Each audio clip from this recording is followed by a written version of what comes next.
Welcome to the world of science fiction stories, and don't forget to like, share and subscribe my channel. Enjoy the listening. Alien professor challenges students to build shelter in 1 hour, but a human finishes in 10 minutes. The sky above planet Kaida churned with ominous gray clouds, swirling like an unrelenting maelstrom of chaos. Gusts of wind howled through the barren landscape, carrying with them the faint stench of sulfur. The ground beneath the feet of the intergalactic students was cracked and dry, mosaic of jagged earth that seemed to shift with every breath of the wind. To the untrained eye, it was a dead world, hostile to any form of life. Yet to Professor Trixon, it was the perfect classroom. The alien professor towered over his students, his 6 slender limbs tucked neatly into his long emerald robes. His face, a mask of smooth translucent skin, shifted faintly with iridescent colors, betraying his mood, a blend of smugness and anticipation. Professor Thicken prided himself on his ability to push students to their limits, to challenge them in ways no other educator in the galaxy dared. Today, he had prepared what he believed to be an insurmountable test. You stand on the surface of planet Kaida, one of the most unforgiving environments in the galaxy, Thawne announced, his voice resonating with an almost musical hum that echoed through the air. His large, multifaceted eyes scanned the group before him. There were 12 students in total, each hailing from a different corner of the galaxy. Among them stood Stanley Olin, the lone human, whose presence was both an anomaly and a curiosity in this advanced institution. Stanley had dark hair that was perpetually disheveled and piercing blue eyes that betrayed a quiet determination. The other students were far from subtle in their reactions to Stanley. The reptilian Cloran, with their shimmering scales and elongated snouts, sneered openly.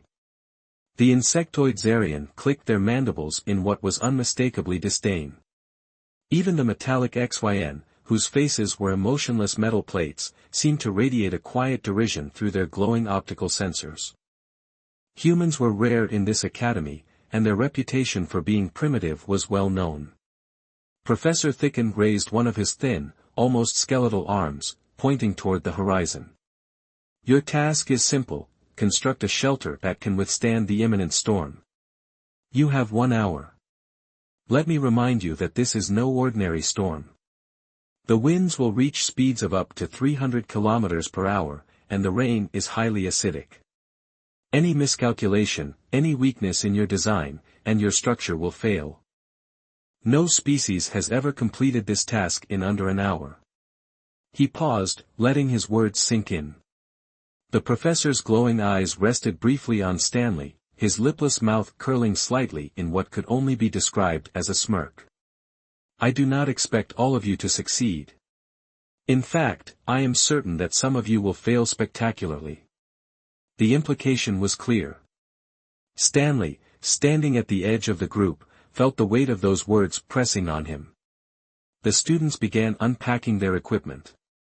The Korans, ever confident in their crystalline technology, pulled out shimmering rods that refracted light into brilliant rainbows. The Zarian, who resembled giant mantises, unfolded bundles of organic fibers that exuded a sticky, resin-like substance. The Zeons activated their internal mechanisms, producing metallic sheets and robotic tools with precise movements. Stanley, however, had no such advanced technology. He carried only a small backpack, its contents modest by any standard: a multi-tool, a collapsible shovel, a length of sturdy rope, a tarp, and a few packets of a mysterious powder were all he had brought.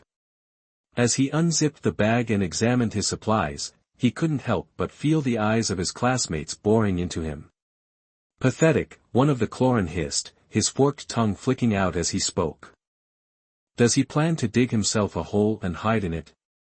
A chorus of clicking laughter erupted from the Zarian, and even the usually stoic Zeons emitted faint whirring sounds that could only be interpreted as mockery.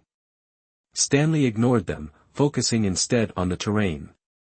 His blue eyes scanned the cracked ground, noting the composition of the soil and the arrangement of nearby rocks.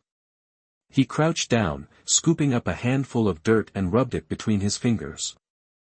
The texture told him everything he needed to know: it was rich in minerals, particularly sulfur. That detail sparked an idea, one that began to take shape in his mind. Meanwhile, the other students worked with frantic precision. The Claterans drove their crystalline rods into the ground, creating an intricate lattice work that shimmered with energy. Zarian wove their organic fibers into a dome-like structure, reinforcing it with the sticky resin. The Zeans, true to their mechanical nature, assembled a metallic cube with sharp edges and glowing panels. Each team was engrossed in their task, their movements calculated and efficient. Professor Thicken observed them with a mixture of pride and amusement. He relished watching his students rise to his challenges, even if most of them ultimately failed. His gaze lingered on Stanley, who had begun digging a shallow trench with his collapsible shovel. The human's actions seemed almost laughable in their simplicity. The professor couldn't resist a comment. "Ah, Mr. Olson," Thicken called out, his voice dripping with condescension. "Do you intend to create a moat around yourself? Perhaps you believe the storm will be frightened by such a primitive strategy?" Stanley straightened, wiping sweat from his brow. "Not a moat, Professor," he replied, his tone calm and measured. "Just preparing the foundation." The professor's smirk deepened, but he said nothing further. Stanley returned to his work, ignoring the laughter that rippled through the group. He had no intention of defending himself with words, his actions would speak louder. As the clock ticked on, the tension in the air grew palpable. The sky darkened further, the winds picking up speed. Dust swirled around the students, stinging their eyes and making it harder to focus. The Corin's crystalline lattice began to shimmer more intensely, casting prismatic shadows on the ground. The Zarian's organic dome exuded a pungent odor as the resin hardened.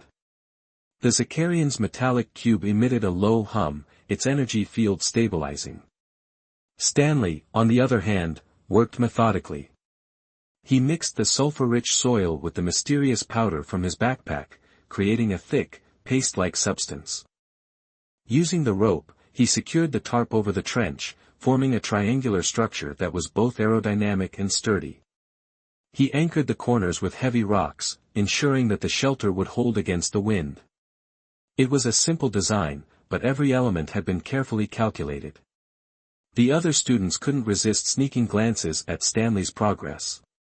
Their initial mockery had given way to curiosity, though none of them would admit it. Professor Thicken, too, found himself watching the human more closely than he intended. There was something about Stanley's quiet confidence, his refusal to be rattled, that piqued the professor's interest. As the hour drew to a close, the storm clouds loomed directly overhead. The first drops of acidic rain hissed as they hit the ground, and the wind roared like a living beast. The students hurried to make final adjustments to their shelters, their movements frantic. Stanley, however, had already finished. He sat calmly inside his triangular structure, waiting for the storm to test his work. Professor Thon raised his arm, signaling the start of the true challenge. "Let us see," he declared, his voice cutting through the wind, "which of you has the ingenuity to survive planet Kita's wrath." As the storm began to gather strength, Stanley remained inside his triangular shelter, crouched low to the ground with his back pressed against the reinforced tarp. The acidic rain started falling in earnest now, sizzling as it made contact with the surrounding terrain. Outside, the air was filled with the groaning of winds and the sharp cracks of debris being hurled against rocks. Stanley couldn't see much through the small opening he had left for ventilation, but the deafening roar of the storm told him everything he needed to know. It had arrived in full force. The other students had retreated into their respective shelters. From his position, Stanley couldn't see what was happening to their structures, but he could hear the creaks and groans of straining materials above the howling wind. He focused instead on his own surroundings, running his hands along the inner walls of his shelter to check for weak spots. His fingers brushed against the taut rope securing the tarp, ensuring they held firm despite the storm's fury. The triangular design deflected much of the wind's force, and the sulfur-infused mud he had used to seal the edges was holding up against the acid rain. For a brief moment, Stanley allowed himself to breathe. He leaned back, letting the tarp shield him from the chaos outside, and closed his eyes. He knew the storm would last for at least another 30 minutes, and survival depended on remaining calm and vigilant. His mind, however, couldn't help but wonder, was he doing enough? Would his shelter hold? Doubt crept in, but he quickly shook it off. He had done everything he could with the tools he had. Now it was a matter of endurance. Meanwhile, outside Stanley's shelter, chaos reigned. The crystalline lattice constructed by the Korans was glowing brightly, refracting the acidic rain into a dazzling display of colors. For a moment, it seemed as though their structure might hold, but then a particularly strong gust of wind struck the crystalline rods. A loud splintering sound echoed through the storm as the lattice began to crack. The Cloran students inside scrambled to reinforce it, but their efforts were futile. One by one, the crystalline rods shattered, sending shards flying through the air. The Korans were forced to abandon their shelter, retreating to a nearby rock formation for cover. The Zarian fared no better. Their organic dome, reinforced with resin, initially held up against the rain. However, as the acid seeped into the fibers, the structure began to weaken. The once sticky resin became brittle, cracking under the pressure of the wind. Inside, the Zarian students frantically tried to patch the growing holes with more resin, but their supplies quickly ran out. A massive gust of wind ripped through the dome, collapsing it entirely. The Zarian, clicking their mandibles in panic, scuttled to the nearest shelter they could find, one of the few remaining natural caves on the planet. The Zeans, with their metallic cube, seemed the most confident at the start of the storm. Their structure hummed with energy, creating a protective field around it. However, as the storm intensified, the energy field began to falter. The acidic rain corroded the outer layer of their metal walls, and the high winds created vibrations that disrupted their internal systems. Sparks flew from the corners of the cube as the Zeans worked desperately to stabilize it, but it was no use. A powerful gust toppled the entire structure, leaving the Zeans exposed. They retreated into the storm, their metallic frames glinting as they searched for refuge. Inside his shelter, Stanley remained focused. The sound of collapsing structures and panicked voices reached his ears, but he resisted the urge to investigate. He knew leaving the safety of his shelter would be a death sentence. Instead, he tightened the rope securing the tarp and adjusted the rocks weighing it down. His hands moved with precision, guided by instinct and training. He had built shelters like this before, though never in conditions as extreme as these. Minutes felt like hours as the storm raged on. The wind howled with a relentless fury, and the acidic rain continued to batter the ground. Stanley could feel the strain on his shelter as the ropes creaked and the tarp fluttered under the pressure. He pressed his weight against one side, using his body to stabilize it. The sulfur-infused mud had begun to harden under the heat generated by the storm, creating an even stronger seal. Still, he knew the storm wasn't over yet. Professor Thon watched from a distance, his iridescent face shifting with colors of curiosity and mild concern. The professor had taken shelter in a specially designed observation pod, shielded from the storm's effects. Through the pod's translucent walls, he monitored the progress of his students. One by one, their shelters had failed, leaving only Stanley's triangular structure standing. Thicken leaned forward, his multifaceted eyes narrowing as he studied the human shelter. How had such a primitive design outlasted the others? Inside the shelter, Stanley could feel the storm beginning to ease. The winds were still strong, but the rain had lessened, and the air no longer carried the same sharp, acrid tang. He peeked out through the small ventilation opening, his blue eyes scanning the landscape. The ground was littered with debris, shards of crystalline rods, fragments of resin, and pieces of corroded metal. No match for the bright light. Now, in the distance, he could see the other students huddled together near rock formations, their postures tense and defeated. Stanley's gaze shifted to the horizon, where the clouds were beginning to part. A faint golden light broke through, casting an eerie glow over the devastated landscape. The storm was ending, but the damage it had caused was undeniable. Stanley leaned back, his body aching from the effort of holding the shelter together. He allowed himself a moment of relief, but his mind was already racing. He knew the real challenge was yet to come, facing the professor and his peers. As the last gusts of wind died down, Stanley emerged from his shelter, his movements slow and deliberate. He stood amidst the wreckage, his triangular structure the only one still intact. The other students stared at him in stunned silence, their expressions a mix of disbelief and resentment. Professor Thicken stepped out of his observation pod, his tall figure casting a long shadow over the group. "Remarkable," Trixon said, his voice tinged with genuine surprise. "It appears we have much to discuss." Stanley met the professor's gaze, his expression calm but determined. He knew this was only the beginning. The aftermath of the storm brought an eerie silence to planet Kaida. The gale-force winds had vanished, leaving behind a desolate landscape of scattered debris and scorched earth. The acidic rain had carved deep grooves into the ground, and the air was thick with the sharp, acrid smell of sulfur. Stanley stood outside his shelter, surveying the scene. His triangular structure, though battered, still stood firm against the hostile environment. He felt a sense of quiet satisfaction but knew better than to relax completely. This test was far from over. Professor Thon stepped forward, his emerald robes fluttering in the light breeze that now replaced the storm's ferocity.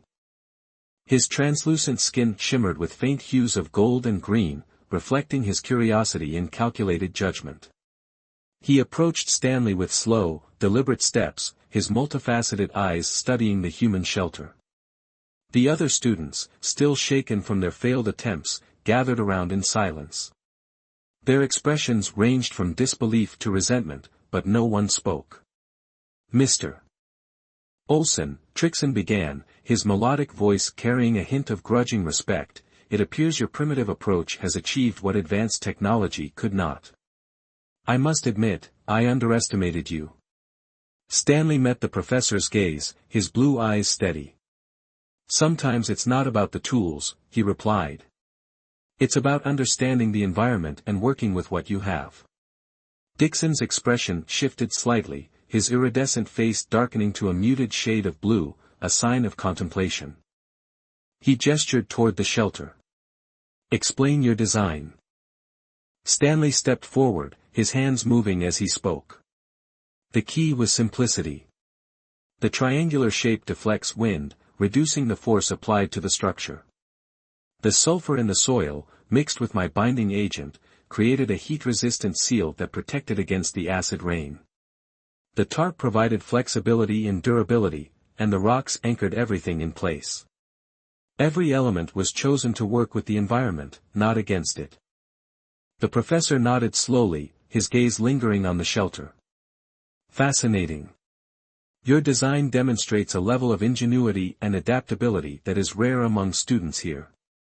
As Thon spoke, one of the Chlorans stepped forward, his scaled face twisted in frustration. "How could such a crude structure survive when ours failed? We used the finest crystalline materials, crafted with precision." Stanley turned to face him, his expression calm but firm. "Your materials might have been advanced, but they weren't suited for this environment. The crystalline rods couldn't handle the wind's force, and they lacked the flexibility to adapt. It's not about having the best tools, it's about using the right ones." The Cladoran hissed in response but said nothing further. The other students, including the Zarian and Zeans, exchanged uneasy glances. For the first time, they began to question the superiority of their advanced technologies and methodologies. Professor Thon raised a hand, silencing the murmurs. "Mr. Olson's success raises an important question: what truly defines progress? Is it the complexity of our tools, or our ability to adapt and innovate? Let this be a lesson to all of you." He turned to address the group as a whole, his iridescent skin now glowing faintly with a warm golden hue. This exercise was not merely about constructing a shelter. It was a test of your ability to think critically, to analyze your environment, and to overcome challenges through innovation. Mr. Olson has demonstrated these qualities in abundance.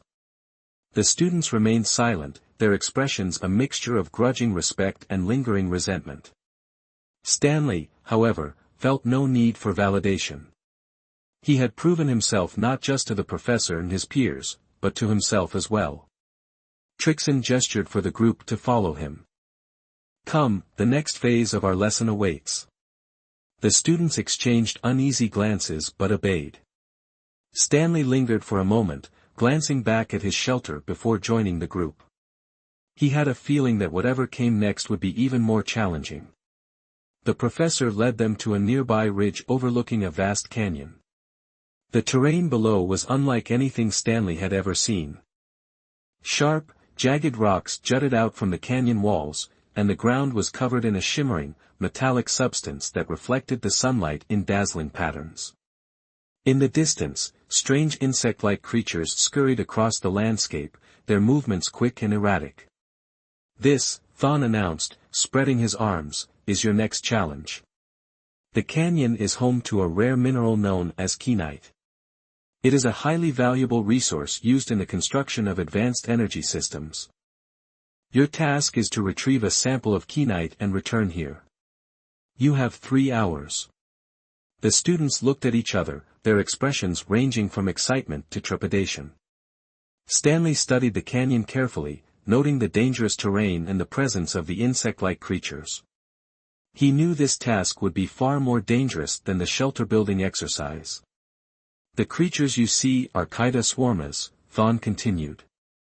"They are territorial and highly aggressive. Approach them at your own risk. Remember, this exercise is not just about speed but also strategy. Use what you have learned." The students began to descend into the canyon, each taking a different path. Stanley took a moment to study the landscape before choosing his route. He moved carefully, using the natural rock formations as cover. The Kaida swarmas were fast, but their movements were predictable, and Stanley quickly identified a pattern in their behavior. As he navigated the treacherous terrain, Stanley spotted a cluster of kyanite embedded in a rock near the canyon floor. He crouched behind a boulder, watching the swarmas that guarded the area. Their exoskeletons shimmered with a metallic sheen, and their sharp, spindly legs clicked against the ground as they moved. Stanley reached into his backpack and pulled out a small mirror. Using the reflective surface, he directed a beam of sunlight toward the swarmas, creating a bright spot on the ground a few meters away. The creatures immediately turned toward the light, their movements quick and synchronized. Taking advantage of the distraction, Stanley darted forward, his movements swift and precise. He reached the cluster of kyanite and quickly chipped off a sample using his multi-tool. The swarmas, realizing the ruse, turned back toward him, their sharp legs clicking ominously. Stanley didn't hesitate. He grabbed the sample and sprinted back toward the ridge, using the terrain to his advantage to stay ahead of the pursuing swarmas. By the time he reached the ridge, Stanley was out of breath but unharmed. He handed the sample to Thon, who examined it with a nod of approval. "Well done, Mr. Olson. Your resourcefulness continues to impress." Stanley glanced back at the canyon, where the other students were still struggling to navigate the terrain. He knew he had taken a risk, but it had paid off. For the first time, he felt a sense of belonging in this alien academy.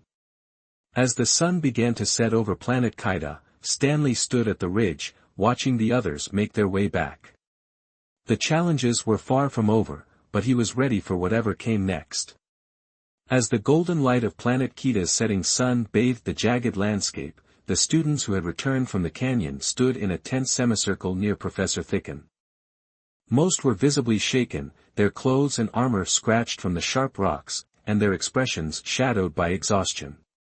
A few clutched their kyanite samples, fragments of the valuable mineral that glinted faintly in the fading light. The professor, his iridescent skin now glowing with subtle streaks of violet, observed them silently. Stanley stood apart from the group, his kyanite sample already in Thon's possession. His sharp blue eyes scanned the faces of his peers, taking in their strained features and uneven breathing. He had noticed something as they returned from the canyon. While the others had focused solely on collecting their samples, many had ignored the patterns of the swarmers. Some had barely made it back, their close calls evident from the claw marks on their belongings. This recklessness, Stanley thought, would not go unnoticed by Thon. The professor stepped forward, his tall figure casting a long shadow over the group. His multifaceted eyes reflected the dimming light as he addressed the students. "You have completed the second task," he began, his voice calm but tinged with an undertone of expectation. "However, I must remind you that survival alone is not enough. True mastery lies in understanding the forces at play, in adapting to circumstances, and in minimizing unnecessary risk." He paused, his gaze sweeping over the group before settling briefly on Stanley. "Your performance today has revealed much about your character and your approach to problem solving. It is clear that some among you have embraced these lessons, while others have not." The Cloran who had previously mocked Stanley shifted uncomfortably, his scaled hands tightening around his sample of kadite. Stanley noticed the tension in his movements and guessed that he, like several others, had likely relied on brute force rather than strategy to complete the task. Before anyone could respond, Thicken raised one of his thin, skeletal arms and gestured toward a towering structure in the distance.